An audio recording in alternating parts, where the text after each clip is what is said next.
the book was based on a Shirk grant, and my idea was to look at the way the Second World War was being used in Belarus as a form of state propaganda, a form of national identity. And, having been to Belarus many times, I was always taken by the fact that there were so many monuments and statues and museums devoted to the Second World War, particularly to the partisan movement in Belarus, but not only that. And, the question really for me was always, well, why is it so prominent? Wouldn't you think now, at the time it was, roughly 58, 59 years when the project began, 59 years after the end of the war, about 63, 64 years after the end of the war, preparations were being made for two big anniversaries, the 70th anniversary of the liberation of Minsk in 1944, and then I made a real mess of this. It's actually I was thinking of the 65th anniversary originally, 65th anniversary of liberation of Minsk in 1944, and then the 65th anniversary of the victory of the Soviet Union in May of 1945, which would have been 2010. So 2010 is really when this project began.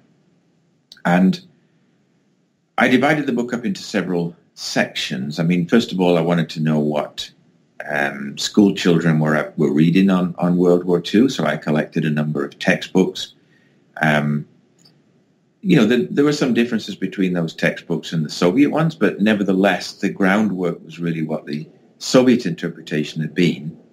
And then a new kind of Belarusian form was added to the old Soviet format. So instead of the great Soviet victory, it was our contribution to the Soviet victory. Emphasis being on two factors. First of all, the number of losses on Belarusian territory, which of course was inflated because the Holocaust in Belarus was included in the total numbers without really stating the fact that Jews were among the total number of deaths. And the number of victims was inflated by the regime. It used to be 1 in 4. That was always the figure that was given. 1 in 4 people in Belarus died in World War II. Under Lukashenko's government, it became 1 in 3. So quite clearly, there was some propaganda involved there. I'm also fascinated with the war anyway. I mean, I just thought it was an unbelievable event, apocalyptic event in that part of the world. Whether it's 1 in 4 or 1 in 3, of course, it's cataclysmic, and every family is affected to some extent.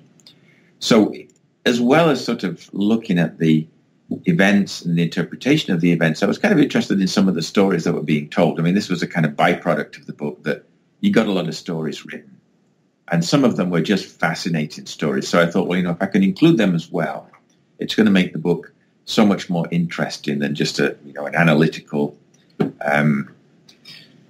chapter by chapter account of what happened during the war. So I divided it up, starting with the textbooks, then going into specific periods for each aspect of the war. I devoted one chapter to monuments, and in the monuments, I also noticed a lot of new ones going up as well. From about 2005 onward, new monuments started to go up in Minsk, and the existing monuments and museums were often expanded. The museum sites, for example, the biggest site is Hatyn, which was a village not far from Minsk, maybe about 35, 40 kilometers from Minsk, that was obliterated by the Germans. But it's been used as sort of the typical village destroyed that would represent all the other villages destroyed during the war. And supposedly there was only one survivor, which was an old man who came out carrying his son, and that's depicted at the opening to this open-air museum. I mean, it's a very moving place. But at the same time, it's, one wonders why Hatyn was chosen. And, for a long time, people have speculated, well, Hatyn was chosen because it sounds like Katyn, right? And everybody focuses on the massacre at Katyn. Forest of Polish prisoners of war, and Hatyn sounds something quite similar. Then there's an outdoor museum also maybe a little bit further from Minsk called the Linia Stalina, or Stalin Line Museum, which is to depict the old Stalin Line, the border fortifications that were supposed to stop the Germans coming through in 1941. It's also based on some myths. In fact, that whole fortification system was taken down after 1939 when Soviet border expanded further to the west. But still, it's been recreated. And there's a bust of Stalin at this museum. At the entrance to it, there's Stalin there, and people put down wreaths to Stalin, which to me was also remarkable, really. In the 21st century, that you would still see wreaths being laid to Stalin. And then further to the west, I spent some time at the Brest Hero Fortress. And again, there's a number of stories about that fortress where supposedly, a group fought against the Germans and held them up for a long time and delayed their advance to Smolensk, and hence their advance to Moscow, which turned the tide of the war. In fact, this is not true either. There was resistance there for about a month, but it didn't really delay the Germans because they just left one group behind to deal with it, and the rest of the army went forward to Smolensk anyway. But this is being recreated as a hero fortress. And you would hear some stories that, the defenders of this fortress suffered a lot. Ultimately, at the end of the war, Stalin sent them into exile because they surrendered to the Germans. And it was only in the 1960s that they began to come back to Belarus, and this story was actually heard for the first time. So, there are different aspects to these events, but I did, find that in Belarus, the war was really commemorated from the mid-1960s onward. For the 20 years after the war, very little was said about the events in Belarus. That includes the underground, the partisan movement, the general defense of the city of Minsk in 1941, which didn't last all that long. None of this came up. And then suddenly, 20 years after the end of the war, the situation changes. Brezhnev, leader of the Soviet Union by 1964, decides that the war will once again be remembered properly in the Soviet Union.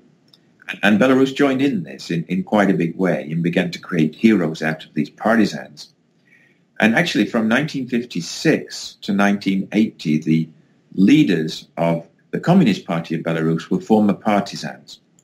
Kirill Mazarov and Pavel Masharov, both partisan leaders, and they remained party bosses right up until 1980 when Masharov was killed in a car crash. So Belarus, began to venerate these nationalist heroes. And, the president of Belarus decided to go back to the war as the kind of defining point in national memory. This is why Belarus is important today. It's because of its role in the Second World War. But as you know, it's a very small republic. Today it's got something like 9.5 million people. The population is declining, and clearly the Belarusians themselves were not the decisive factor in World War II. They were involved pretty much from mid-1941 to the end of the war. But a lot of the fighting in Belarus was not necessarily done by Belarusians. It was done by masses of Soviet peoples from all over the Soviet Union, Kazakhs, Tartars, Russians, Ukrainians, etc., and Belarusians as well.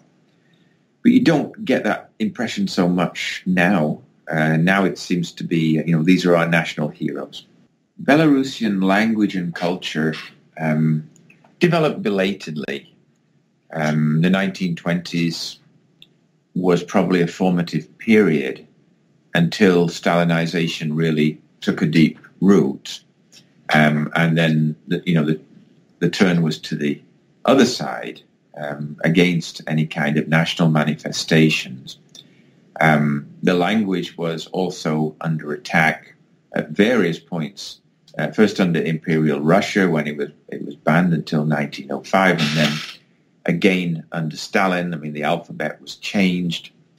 And then after the war, a period of deep Russification where Russian became the main language, the language of business, the language of careers, the language of culture.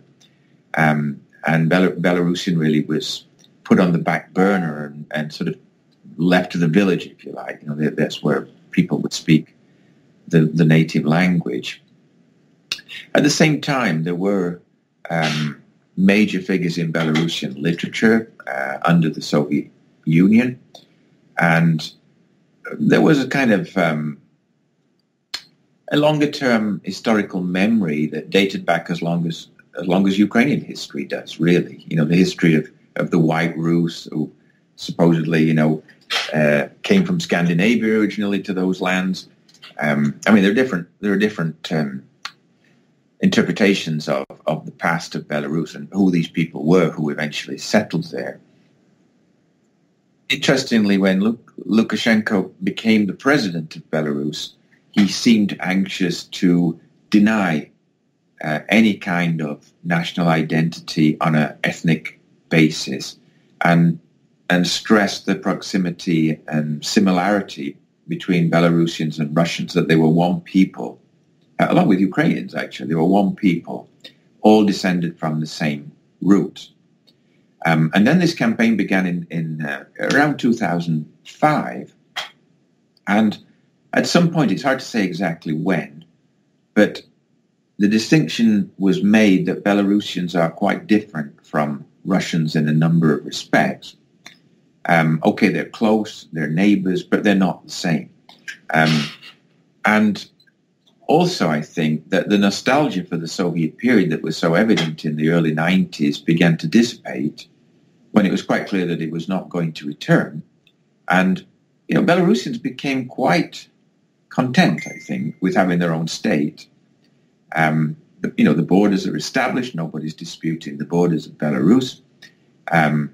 We've got a capital right bang in the center. There are other major cities around. Educational system is pretty good.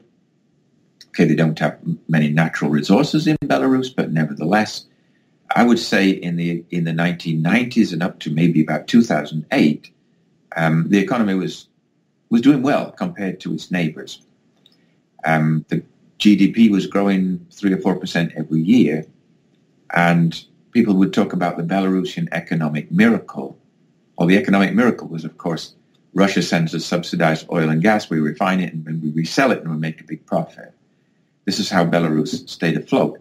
But there was a sense of a civic identity, I would say, rather than an ethnic identity, that we belong to these lands of Belarus.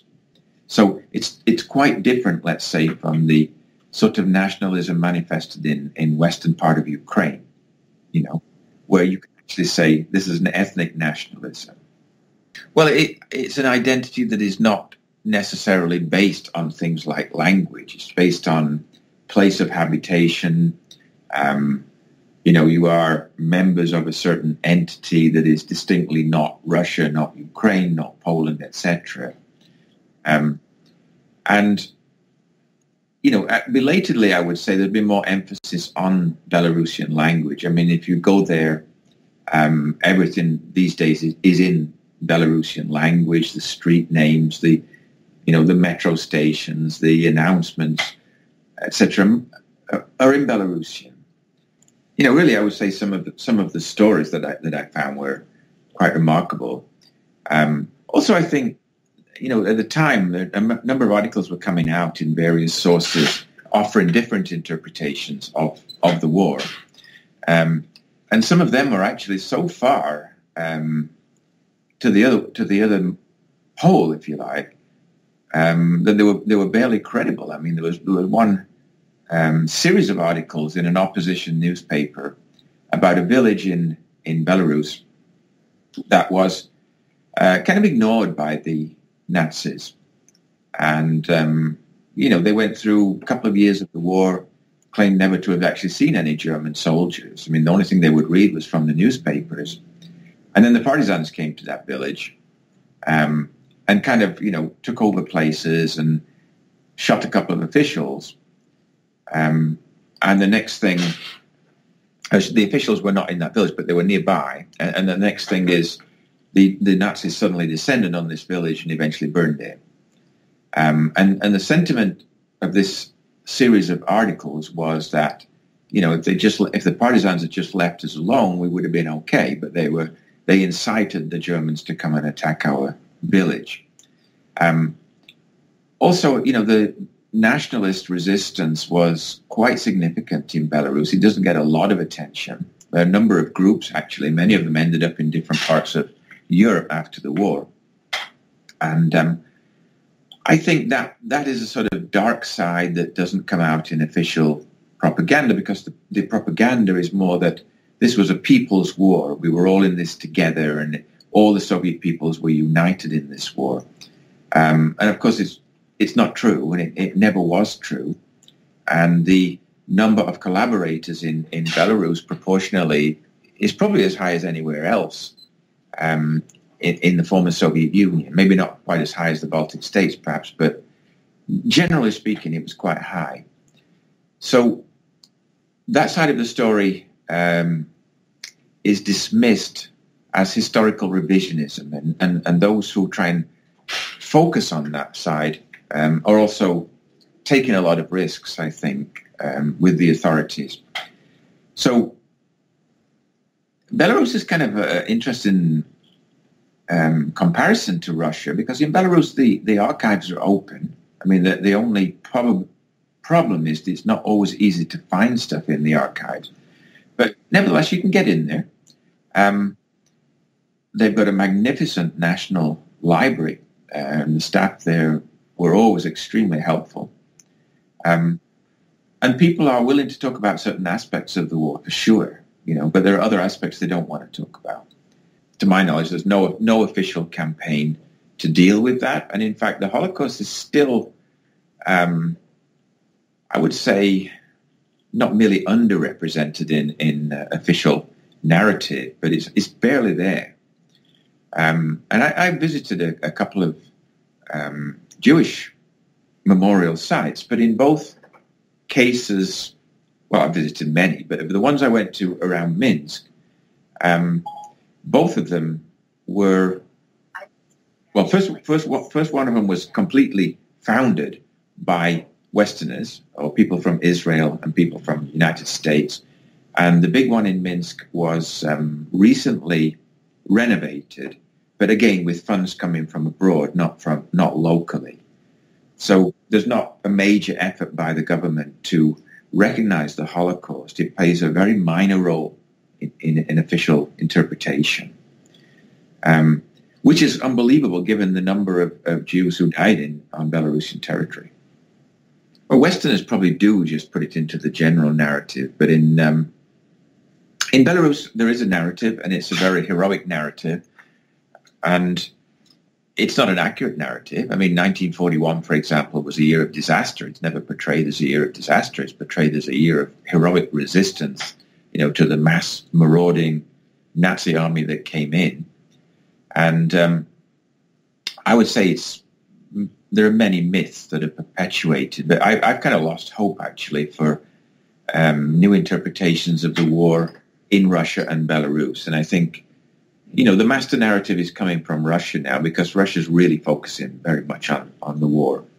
And Belarus, it's a smaller narrative, and it's used for a definite purpose. And, one wonders how long it can continue given the age of war participants, right? I mean, every year when you used to have these veterans marches, the number of veterans got less and less.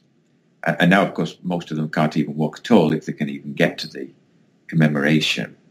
So Lukashenko always used to speak to the veterans on May the 9th. But, you would think, actually, you might come up with a more, I would say,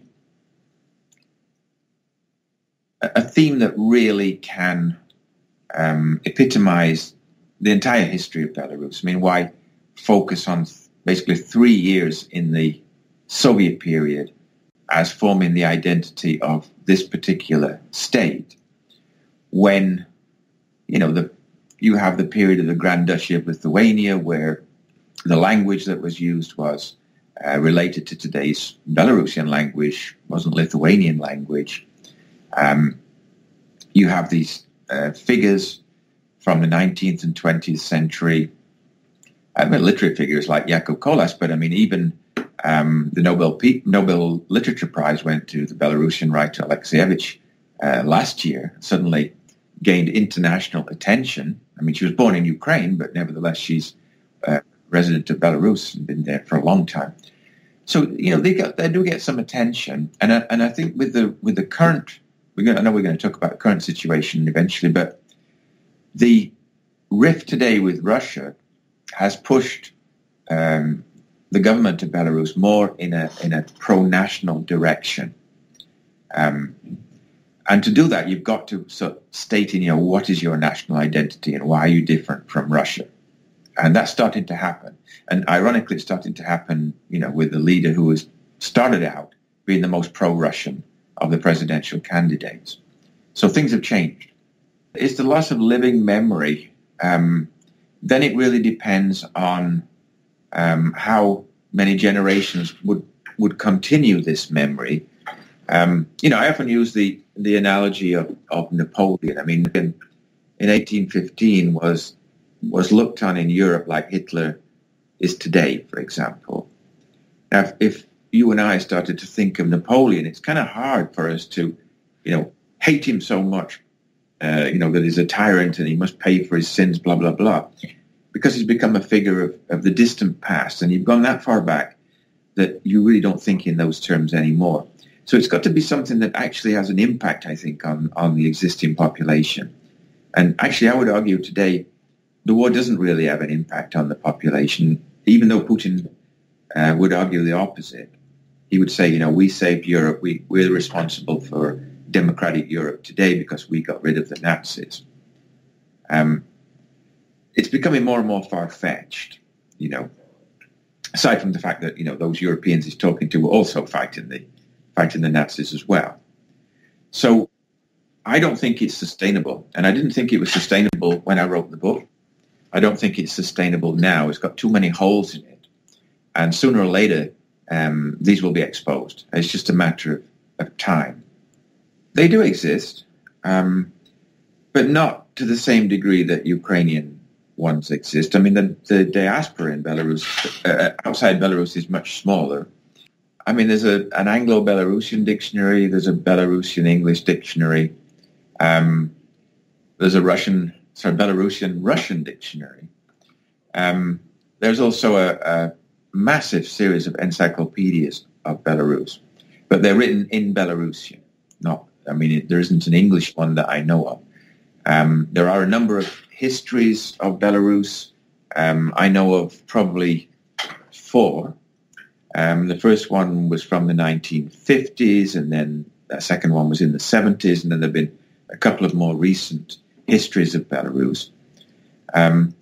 You're not going to get Hrushevsky or Subtelny type English language history of Belarus. That's yet to be written. And they're much harder to find than the Ukrainian ones, absolutely for sure.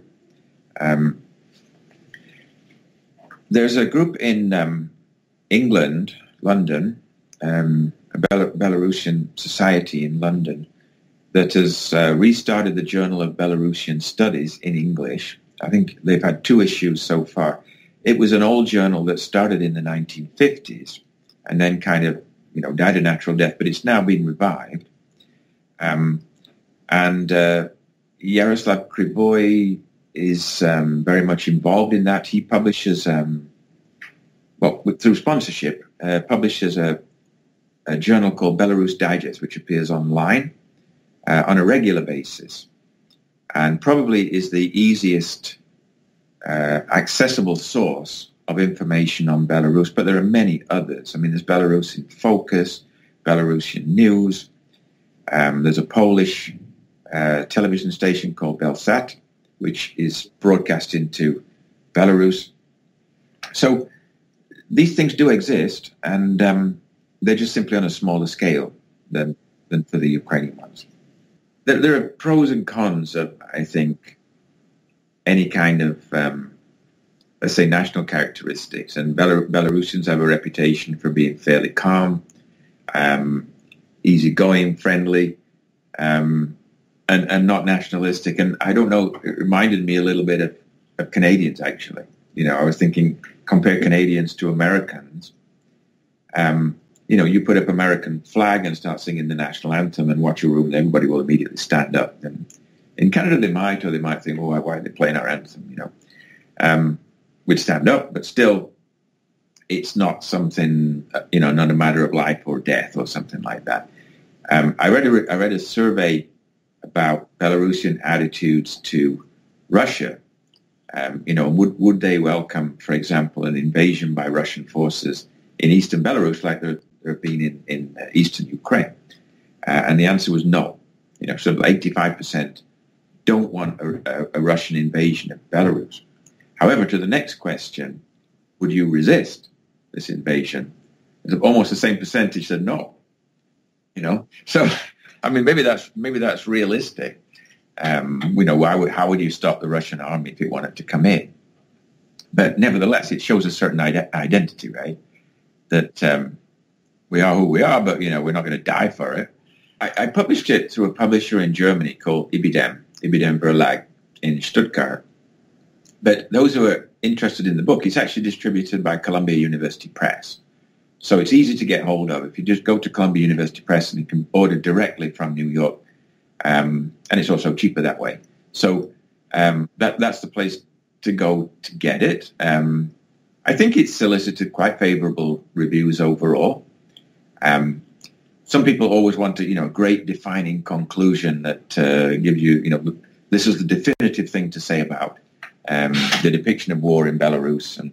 But I don't completely condemn it. I just think it's distorted. As a historian, it's not accurate. It's not really trying to find the truth about the war. It's simply trying to use the war as a means of forming a nation state, some kind of national identity. And I think, all my times in Belarus is a lot more than World War II. Okay, World War II was a time of great sacrifice and suffering, but there are other times as well. And it's a complicated history. It's a fascinating history, and I think it's well worth exploring.